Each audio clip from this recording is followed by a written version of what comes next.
Mr. Davis. Thank you, Chairman Lucas, and thank you to everyone at this table. And I'd like to take a quick moment to wish a belated happy birthday to our colleague, Marcia Fudge. I come from the land of Lincoln.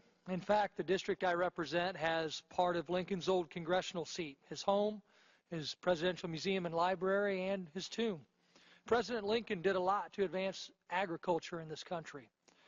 And in fact, in the span of 3 months, Abraham Lincoln signed into law an act to create the Department of Agriculture, a law establishing the land-grant university system, and the Homestead Act.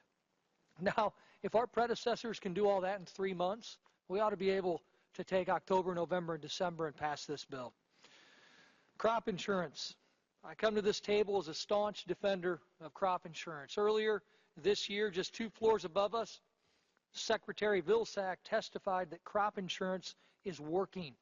This is a crucial risk management tool that requires our farmers to purchase a policy and then experience a verifiable loss before collecting a dime. That's called having skin in the game, and it's far preferable than tens of billions of dollars worth of ad hoc disaster bills. Not a single penny in disaster assistance was requested after the Midwest experienced the drought last year, and we have the crop insurance program to thank. We should be encouraging participation in this program, and I support the House provisions that strengthen this vital safety net. Regulatory relief. In addition to crop insurance, my farmers and producers tell me they need relief from EPA regs. I introduced an amendment that gives our farmers a place at the table when EPA is considering regulations that impact agriculture. This provision would also require an economic impact statement and trigger a review panel where farmer recommendations would be considered. This is an effort I work closely with Chairman Lucas and Ranking Member Peterson on, and I appreciate their bipartisan support.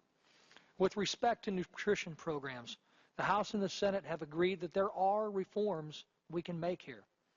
We are told that unemployment is going down, yet we continue to have a record number of Americans using SNAP.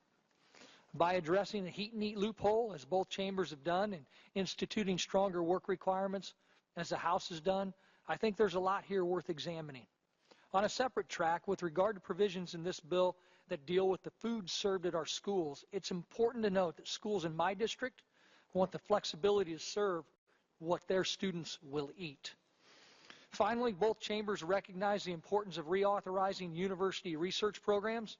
I represent an outstanding land-grant institution in the University of Illinois, and I want to thank Chairman Lucas for sporting the Illini colors on his tie today at this hearing. The research they've pursued through the Agricultural and Food Research Initiative within the National Institute for Food and Ag is an important initiative that I have supported. As one of the only freshmen on this conference committee, it's an honor to be at this table with a group of folks who want to get this bill done.